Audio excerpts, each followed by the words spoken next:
যখন আমরা বিশ্বের শান্তিপূর্ণভাবে অহিংস উপায়ে শান্তিপূর্ণ উপায়ে ডক্টর জাকির নায়েক যখন ইসলাম ধর্মের সহ অন্যান্য ধর্মের তুলনামূলক ধর্মতত্ত্বের উপর একজন স্কলার হিসাবে শান্তির বার্তা পুরো পৃথিবী ব্যাপী ছড়িয়ে দিচ্ছেন, ঠিক সেই মুহূর্তে ভারত হুমকি দিয়েছে বাংলাদেশ সরকারকে যে জাকির নায়েক বাংলাদেশে আসলে, ডক্টর জাকির নায়েক বাংলাদেশে আসলে তাকে ভারতের হাতে নাকি তুলে দিতে হবে।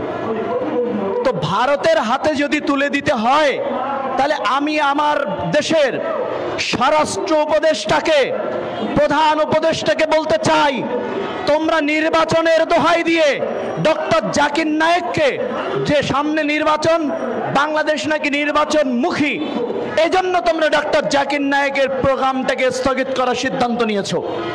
আমার সাংবাদিক বন্ধুরা সহ আমি আপনাদের কাছে প্রশ্ন রাখতে চাই, নির্বাচনকে কেন্দ্র করে নিরাপত্তা ঝুঁকি যদি মনে করেন, তাহলে যেদিন নির্বাচন হবে 18 কোটি বাঙালি যখন তাদের ভোট অধিকার প্রয়োগ করবে, তখন 18 কোটি বাঙালি যখন ভোট দিতে আসবে, তখন তোমরা নিরাপত্তা নিশ্চিত করবে কিভাবে? ডক্টর জাকির নায়েককে তো একটা জেলায় প্রোগ্রাম করে শেষ করে দেওয়া যেত, কিন্তু একটা জেলায় তাকে প্রোগ্রাম করিয়ে, ঢাকায় প্রোগ্রাম করিয়ে তো তাকে বিদায় দেওয়া যেত। কিন্তু ঢাকায় প্রোগ্রাম যখন 64 জেলায় প্রোগ্রাম ভোট চলবে, তখন তোমরা তাদের নিরাপত্তা নিশ্চিত করবে কিভাবে? এটা একটা প্রশ্ন। আমাদের 2 নম্বর প্রশ্ন, আমাদের প্রধান উপদেষ্টা, স্বরাষ্ট্র উপদেষ্টা এবং পররাষ্ট্র উপদেষ্টার কাছে, যখন ভারতের হিংস্র সন্ত্রাসী উগ্রবাদী মোদি এবং তার দল, সন্ত্রাসী উগ্রবাদী দল যখন জাকির নায়েক ইস্যুতে বাংলাদেশকে থ্রেট করলো, বাংলাদেশে যদি ডক্টর জাকির নায়েক আসে তাহলে তাদের হাতে তুলে দিতে হবে, কারণ সে নাকি ওয়ান্টেড। তাহলে পররাষ্ট্র উপদেষ্টা, স্বরাষ্ট্র উপদেষ্টা, প্রধান উপদেষ্টা, 18 কোটি বাঙালির পক্ষ থেকে তোমরা কেন বলতে পারলে না ডক্টর জাকির নায়েক খুনি নয়, কিন্তু জাতিসংঘ এবং পৃথিবীর মানবাধিকার সংস্থা, আন্তর্জাতিক মানবাধিকার সংস্থা স্পষ্ট ভাষায় তারা ঘোষণা দিয়েছে, স্পষ্ট ভাষায় স্পষ্ট করে দিয়েছে যে ডক্টর হাসিনার নেতৃত্বে বাংলাদেশে গণহত্যা, মানবাধিকার লঙ্ঘন হয়েছে এবং বিশেষ করে মানবাধিকার লঙ্ঘন করেছে এই খুনি হাসিনা, খুন করেছে, হাজার হাজার মানুষ হত্যা করেছে। তাহলে আমাদেরও তো ওয়ান্টেড হাসিনা, তাহলে এই হাসিনাকে তোমরা জায়গা দিতে পেরেছো, তাহলে আমরা কেন বিশ্বের শান্তির অগ্রনায়ক সালাফি অ্যাসোসিয়েশনের পক্ষ থেকে, যাকে 2027 সাল অথবা 2026 নাহলে 27 সালে তাকে যেন শান্তিতে নোবেল পুরস্কার দেওয়া হয়, ডক্টর জাকির নায়েককে যেন শান্তিতে নোবেল পুরস্কার দেওয়া হয়, সেজন্য সালাফি অ্যাসোসিয়েশন বাংলাদেশ নোবেল কমিটির কাছে আনুষ্ঠানিকভাবে বার্তা পাঠাবে। তাহলে আমার প্রশ্ন হচ্ছে, যাকে আন্তর্জাতিকভাবে শান্তি পুরস্কারের জন্য, নোবেল পুরস্কারের জন্য মনোনীত করার জন্য যাদেরকে আমরা নাম প্রস্তাব করছি ডক্টর জাকির নায়েককে, সে যদি বাংলাদেশে ভারতের ওয়ান্টেড হয়, তাহলে খুনি হাসিনা ওয়ান্টেড ছিল, তাকে কেন ভারত আমাদের হাতে ফেরত দিচ্ছে না? এটাই আমাদের স্বরাষ্ট্র উপদেষ্টা, পররাষ্ট্র উপদেষ্টা, প্রধান উপদেষ্টার বলা দরকার ছিল। 2 নম্বর কথা। 3 নম্বর কথা, আমরা গতকালকে রাত্রে, তোমরা যদি ভারতকে এত ভয় পাও, তাহলে তোমরা তো আগেই জানো, স্বরাষ্ট্র উপদেষ্টাকে বলতে চাই, তোমরা তো আগেই আমাদের অনুমোদন দিয়েছো। অনুমোদন দেওয়ার পরে ভারত যখন প্রেসক্রিপশন করেছে,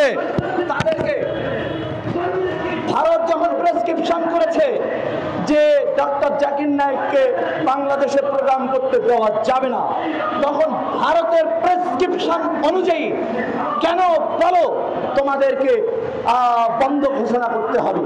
তাহলে আমরা কি ধরে নেব ভারত, আমরা কি ধরে নেব ভারতের অঙ্গরাজ্য এখনো আমরা আছি? 24-এর আগে আমরা হাসিনার সময়ে ভারতের অঙ্গরাজ্য ছিলাম বলে মনে করতাম। 24-এর পরে রক্ত দিয়ে, জীবন দিয়ে যখন আমরা স্বাধীনতা অর্জন করেছি, 24-এ যখন পুনঃস্বাধীনতা অর্জন করেছি, তারপরও ভারতের প্রেসক্রিপশনে যখন ডক্টর জাকির নায়েকের বাংলাদেশের আশাকে বন্ধ করে দেওয়া হলো, বন্ধ ঘোষণা করা হলো, তাহলে আমরা বলতে চাই এখনো কি আমরা ভারতের অঙ্গরাজ্যই থেকে গেলাম? যদি আমরা ভারতের অঙ্গরাজ্য নাই হয়ে থাকি, ভারতের অঙ্গরাজ্য যদি আমরা নাই হয়ে থাকি, তাহলে কেন ভারতের প্রেসক্রিপশন অনুযায়ী বন্ধ করতে হলো? আপনারা জানেন বাংলাদেশের 18 কোটি জনগণের মধ্যে প্রায় 15 কোটি জনগণ ডক্টর জাকির নায়েককে বাংলাদেশে আসার পক্ষে। আপনারা সাংবাদিকরা, আপনারা গোয়েন্দা বাহিনী, রাষ্ট্র প্রয়োজনে তদন্ত করে দেখুন।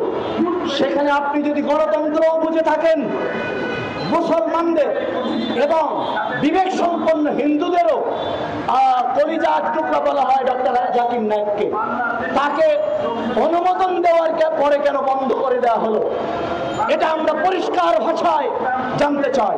এখন আমি সালাফি অ্যাসোসিয়েশন বাংলাদেশের পক্ষ থেকে জরুরি সংবাদ সম্মেলনের মাধ্যমে আমরা যে এতদিন কষ্ট করে ব্যর্থতায় পর্যবসিত করলেন, অতএব আমরা 7 দফা কর্মসূচি দেশব্যাপী এখনই ঘোষণা করতে যাচ্ছি। নাম্বার 1, বাংলাদেশ সরকারকে আগামী 72 ঘন্টার মধ্যে সালাফি অ্যাসোসিয়েশন বাংলাদেশের পক্ষ থেকে আহ্বান জানাচ্ছে, খুনি হাসিনাকে আমরা শেখ ডক্টর জাকির নায়েককে আনতে চাই না। আর আমাদের হৃদয়ে আঘাত করা হয়েছে। আমরা 2টা মাস ধরে ডক্টর জাকির নায়েকের সাথে আমরা মালয়েশিয়ায় দেখা করেছি, আমরা সেখানে কথা বলেছি, তিনি সম্মতি দিয়েছেন, স্বরাষ্ট্র উপদেষ্টা আমাদের অনুমোদন দিয়েছেন। অনুমোদন দেওয়ার পরে কেন সেটা বাতিল ঘোষণা করা হলো? এজন্য বাতিল যেহেতু ঘোষণা করা হয়েছে ভারতের প্রেসক্রিপশনে, তাহলে খুনি হাসিনাকে ভারত থেকে বাংলাদেশে ফাঁসির কাস্টে ঝোলানোর জন্য ফেরত চাইতে হবে, বলতে হবে এটা, এবং সেটা প্রধান উপদেষ্টা এবং স্বরাষ্ট্র উপদেষ্টাকে বলতে হবে যে খুনি হাসিনাকে ফেরত দাও। এটা হচ্ছে প্রথম বক্তব্য। 2, সালাফি অ্যাসোসিয়েশন বাংলাদেশ সরকারকে উদাত্ত আহ্বান জানাচ্ছে, আপনারা যদি সেটা বলতে না পারেন, তাহলে ডক্টর জাকির নায়েকের 28 নভেম্বর যে প্রোগ্রাম ছিল, সেই প্রোগ্রামটাকে বহাল রাখতে হবে। এবং আমরা আজকে ডক্টর জাকির নায়েককে ফোন করে নিশ্চিত করতে চাই যে বাংলাদেশ সরকার ভারতের নতজানু নীতিতে বিশ্বাস না করে স্বাধীন সার্বভৌম রাষ্ট্রে ডক্টর জাকির নায়েককে দিয়ে প্রোগ্রাম করাবে। বাংলাদেশ কোন শক্তিকে, কোন পরাশক্তি, মিথ্যামূলক পরাশক্তিকে বাংলাদেশ ভয় করে না, এবং সন্ত্রাসী পরাশক্তি ভারতকে বাংলাদেশ ভয় করে না। এটা আমাদের পরিষ্কার ভাষায় জানাতে হবে আমাদের উপদেষ্টা, প্রধান উপদেষ্টা এবং স্বরাষ্ট্র উপদেষ্টাকে। 2, 3 নম্বর হলো ডক্টর জাকির নায়েক বাংলাদেশের 1 মাসের অনুমোদন দিয়েছিল, কিন্তু 1 মাস দরকার নাই। আমরা বলতে চাই 3 দিনের জন্য অনুমতি দিয়ে, 3 দফা আমাদের বক্তব্য, 3 দিনের জন্য হলেও অনুমোদন দিয়ে ভারতের নতজানু নীতিতে বিশ্বাস করি না, এই প্রমাণ 18 কোটি মানুষের পক্ষ থেকে আমি ডক্টর ইউনূস এবং স্বরাষ্ট্র উপদেষ্টা, প্রধান উপদেষ্টা, মাননীয় প্রধান উপদেষ্টা, তার কাছে আমরা উদাত্ত আহ্বান জানাচ্ছি। নাম্বার 3। নাম্বার 4, সালাফি অ্যাসোসিয়েশন বাংলাদেশ 18 কোটি জনগণের পক্ষ থেকে আমাদের আমাদের তৃতীয় দফা চতুর্থ নসিহাত হলো ডক্টর জাকির নায়েককে বাংলাদেশের সম্মানসূচক নাগরিকত্ব দিয়ে বাংলাদেশে আনতে হবে। আপনি প্রধান উপদেষ্টা ডক্টর জাকির নায়েককে মালয়েশিয়া নাগরিকত্ব দিয়েছে। পৃথিবীর 9টা রাষ্ট্র ডক্টর জাকির নায়েককে অনুমোদন দিয়েছে রাষ্ট্রীয় নাগরিক হিসাবে, তাদের নাগরিক হিসাবে। পৃথিবীর দ্বিতীয় বৃহত্তম মুসলিম সংখ্যাগরিষ্ঠ রাষ্ট্র হিসাবে বাংলাদেশ থেকেই ডক্টর জাকির নায়েকের নাগরিকত্ব দেওয়ার মাধ্যমে ডক্টর জাকির নায়েককে বাংলাদেশে আনতে হবে। এটা হচ্ছে আমাদের চতুর্থ নির্দেশনা আমাদের স্বরাষ্ট্র উপদেষ্টা এবং প্রধান উপদেষ্টা বরাবর। আমাদের পঞ্চম নির্দেশনা ডক্টর জাকির নায়েকের ব্যাপারে যে ইসকন, আমরা যে ইসকনের নিষিদ্ধের ব্যাপারে এবং ভারতের আধিপত্যবাদের বিপরীতে যে আমরা সংগ্রাম করে যাচ্ছি দীর্ঘদিন ধরে, আজকে ইসকনের ইশারায় এবং ভারতের ইশারায় যেহেতু ডক্টর জাকির নায়েকের আগমন নিষিদ্ধ করা হয়েছে, তাহলে ইসকনকে অনতিবিলম্বে নিষিদ্ধ ঘোষণা করতে হবে। 5 দফা কর্মসূচি আমরা শেষ করলাম। 6 নম্বর হলো বাংলাদেশে আমরা এতদিন যাবৎ যে পরিশ্রম করলাম, যে অর্থ ব্যয় করলাম, আমাদের যে অনুমোদন দেওয়া হলো, অনুমোদন দেওয়ার পরে সেই অনুমোদন যে গত রাত্রে স্বরাষ্ট্র উপদেষ্টা মিটিং করে সেই অনুমোদন বাতিল করেছেন, এই বাতিল করার প্রেক্ষিতে অবশ্যই স্বরাষ্ট্র উপদেষ্টাকে ক্ষমা চেয়ে পদত্যাগ করতে হবে। আমরা এই মেরুদণ্ডহীন নতজানু পররাষ্ট্র উপদেষ্টা বাংলাদেশে 1 ঘন্টার জন্য মেনে নিতে রাজি নই। অতএব আমাদের 6ষ্ঠ দফা প্রধান উপদেষ্টার বরাবর আমাদের আজকে অহিংস এবং শান্তিপূর্ণ সংবাদ সম্মেলন থেকে পরিষ্কার ঘোষণা আজকে আমরা উন্মুক্ত করলাম। আগামী দিন প্রেস ক্লাবের মধ্যে আকরাম খাঁ মিলনায়তনে আমরা আপনাদেরকে আহ্বান জানাচ্ছি। আমরা এরপরে আমাদের অ্যাসোসিয়েশনের ওয়েবসাইট পেজ থেকে আমরা ঘোষণা করব, সেখানে আপনারা আসবেন ইনশাআল্লাহ। স্বরাষ্ট্র এবং পররাষ্ট্র উপদেষ্টার অবশ্যই তাদের পদত্যাগ করতে হবে। এই পদত্যাগের জন্য আমরা নসিহত করছি প্রধান উপদেষ্টাকে, উপদেষ্টা প্যানেলকে। যদি এই 2 মেরুদণ্ডহীন উপদেষ্টা পদত্যাগ না করে, তাহলে অবশ্যই আমরা বাংলাদেশের জনগণকে সঙ্গে নিয়ে, যেভাবে আমি কাজী ইউসুফ জাহান মহাসচিব সালাফি অ্যাসোসিয়েশন বাংলাদেশ যেভাবে জুলাই আগস্টে হাসিনার পতনের আন্দোলনে সম্মুখ সমরের নেতৃত্ব দিয়েছিলাম, অবশ্যই প্রয়োজনে আবার এই সরকারকে সরিয়ে একটা ইসলামিক রেভলিউশনের জন্য, ইসলামী বিপ্লবের জন্য সালাফি অ্যাসোসিয়েশন বাংলাদেশের নেতৃত্বে 18 কোটি বাংলাদেশ হয়তো ইনশাআল্লাহ তাদের সঙ্গে নিয়ে পথে নামতে বাধ্য হব আমরা। যদি এই 2 অধর্ম উপদেষ্টা, মেরুদণ্ডহীন বলদ উপদেষ্টাকে বাংলার জমিন থেকে যদি তাদেরকে অপসারণ না করা হয় এবং তারা যদি পদত্যাগ না করে, অবশ্যই আজকে কিছুক্ষণ পরে আমরা এখনই ঢাকা বিশ্ববিদ্যালয়ে কর্মসূচিতে যাচ্ছি। এই জায়গার প্রেস ক্লাবের সামনে এই কর্মসূচি শেষ করে আমরা ঢাকা বিশ্ববিদ্যালয়ে চলে যাচ্ছি টিএসসি মোড়ে। সেখানে আমাদের ছাত্ররা একত্রিত হয়েছে, শিক্ষকরা একত্রিত হয়েছে। মূলত প্রেস ক্লাবের একেবারে সংক্ষিপ্ত নোটিশে আমরা এসেছি।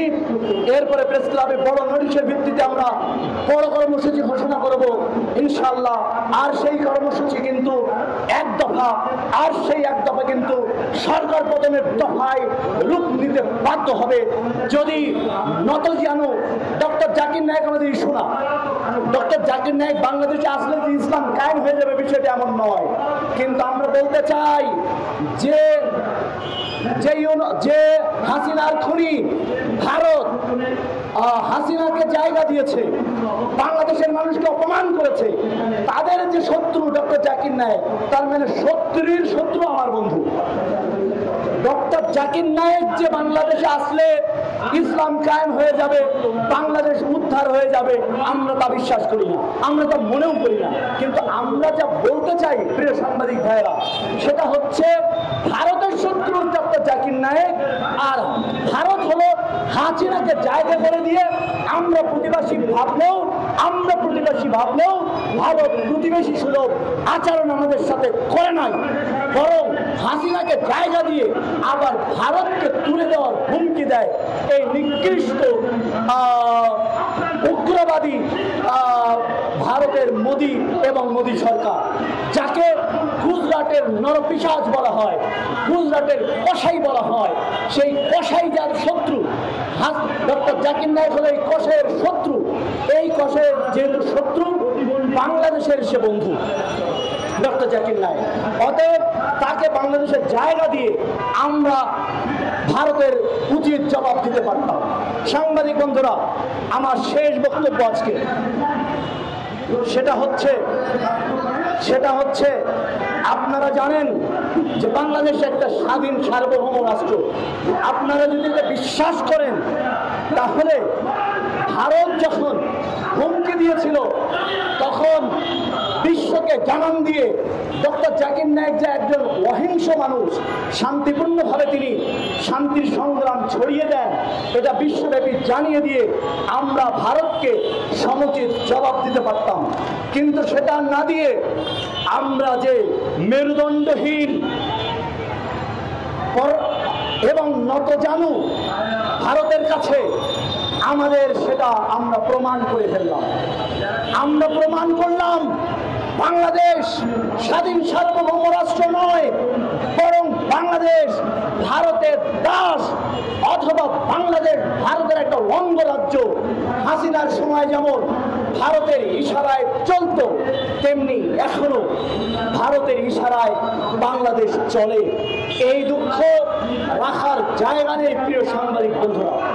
অতএব আমরা আজকে পরিষ্কারভাবে ঘোষণা করতে চাই, সেটা হচ্ছে বাংলাদেশ সরকার যদি ভারতের প্রতি এই তুচ্ছ নীতি, ভারতের এই নতজানু নীতি ত্যাগ না করে, তাহলে এই সরকারকে বাংলাদেশের 18 কোটি জনগণ মেনে নেবে না।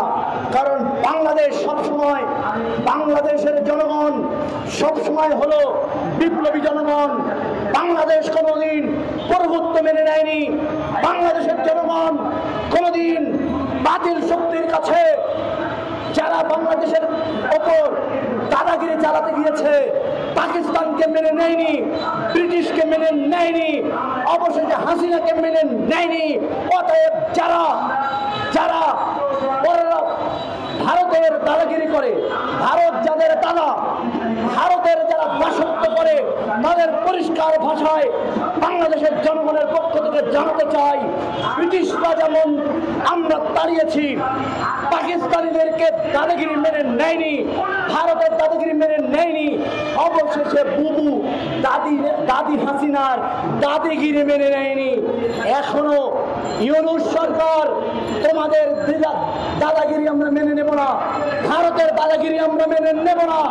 অতএব পরিষ্কার ঘোষণা হলো, যদি ডক্টর জাকির নায়েক আগমনের এই সিদ্ধান্ত, মানে আগমন কর্মসূচি বাতিলের সিদ্ধান্ত স্বরাষ্ট্র উপদেষ্টা সিদ্ধান্ত বাতিল না করে, এখনই ঢাকা বিশ্ববিদ্যালয় থেকে যেভাবে জুলাই আন্দোলন শুরু করেছিলাম বিশ্ববিদ্যালয় থেকে, এখনই আমি ঢাকা বিশ্ববিদ্যালয় গিয়ে সেই চূড়ান্ত আন্দোলনের ডাক দিতে বাধ্য হব।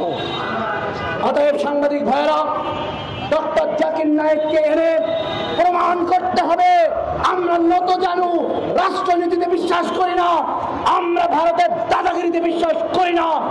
আমরা স্বাধীন সার্বভৌম বাংলাদেশ মাথা উঁচু করে আমাদের সিদ্ধান্ত আমরাই নিতে চাই। ভারতের প্রেসক্রিপশন অনুযায়ী আমরা সিদ্ধান্ত নিতে চাই না, এই সিদ্ধান্ত আমরা মানি না। অতএব যখন জাকির নায়েকের আগমন ইস্যুতে বাংলাদেশ যখন সাত রব বাংলাদেশের হিন্দু, বৌদ্ধ, খ্রিস্টান, মুসলমানের মধ্যে যখন ঈদের আনন্দময় ছিল, সেই সময় গত রাতে মধ্যরাতে ডক্টর জাকির নায়েকের আগমনকে নিষিদ্ধ ঘোষণার মধ্য দিয়ে বাংলাদেশের মানুষের হৃদয়ে রক্তক্ষরণ করা হয়েছে। ভারতের প্রেসক্রিপশন মেনে বাংলাদেশের মানুষের মুখে জুতার বাড়ি মেরেছে এই অধর্ম মেরুদণ্ডহীন হিজড়া স্বরাষ্ট্র উপদেষ্টা, হিজড়া পররাষ্ট্র উপদেষ্টা, এই হিজড়া অধর্ম স্বরাষ্ট্র উপদেষ্টা মেরুদণ্ডহীন ভারতের দাসত্বকারী রয়ের এজেন্ট, এই উপদেষ্টাকে আমরা মানি না। তাদের পদত্যাগ নিশ্চিত করতে হবে এবং হবে। স্বরাষ্ট্র উপদেষ্টার পদত্যাগ নিশ্চিত করতে হবে, পররাষ্ট্র উপদেষ্টার পদত্যাগ নিশ্চিত করতে হবে, না হলে ইউনূসের পদত্যাগের জন্য এক দফা দাবিতে বাংলাদেশ মাঠে নামবে। তাদের রুখে দেওয়া আর কারোর পক্ষে সম্ভব নয়, ভারতের দাদাগিরিতে রুখে দেওয়া সম্ভব নয়। আমি গত সংবাদ সম্মেলনে বলেছিলাম, ভারত যুদ্ধ করবে অস্ত্র দিয়ে, ভারত যুদ্ধ করবে বৃহৎ ভূখণ্ড দিয়ে, ভারত যুদ্ধ করবে তার লাখ লাখ সৈন্যবাহিনী দিয়ে, হয়তোবা পারমাণবিক অস্ত্র দিয়ে, কিন্তু বাংলার মুসলমান যুদ্ধ করবে এমন এক শক্তি দিয়ে যা পারমাণবিক শক্তির চেয়ে শক্তিশালী, যা 1000 বর্গ কিলোমিটার ভূখণ্ডের চেয়ে শক্তিশালী, যা বড় বড় বিধ্বংসী যুদ্ধ ওয়েপনের চেয়ে শক্তিশালী। আর আমাদের কাছে সেই শক্তিশালী অস্ত্র আছে, সেই অস্ত্র হলো ঈমান। মুসলমান যুদ্ধ করে ঈমান দিয়ে, মুসলমান যুদ্ধ করবে ঈমান দিয়ে। ভারতের আগ্রাসনী নীতির বিরুদ্ধে, ভারতের দাদাগিরির বিরুদ্ধে ঈমান দিয়ে যুদ্ধ করবে মুসলমান। যে ঈমান দিয়ে যুদ্ধ করে পাকিস্তানের মতো পারমাণবিক শক্তিকে 71 সালে আমরা পরাজিত করেছি, ওই ঈমান দিয়ে ভারতকে পরাজিত করার শক্তিশালী ঈমান আমাদের আছে। অতএব আমি নতজানব পররাষ্ট্র উপদেষ্টাকে বলতে চাই, আমরা মনে করেছিলাম তুমি সামরিক বাহিনীর একজন কর্মকর্তা, তোমার মেরুদণ্ড সোজা হবে, কিন্তু তুমি যে হাসিনার সময়ের উপদেষ্টা, তুমি যে রয়ের প্রতিনিধি, তুমি যে ভারতের এজেন্ট, তা তো আমাদের জানা ছিল না।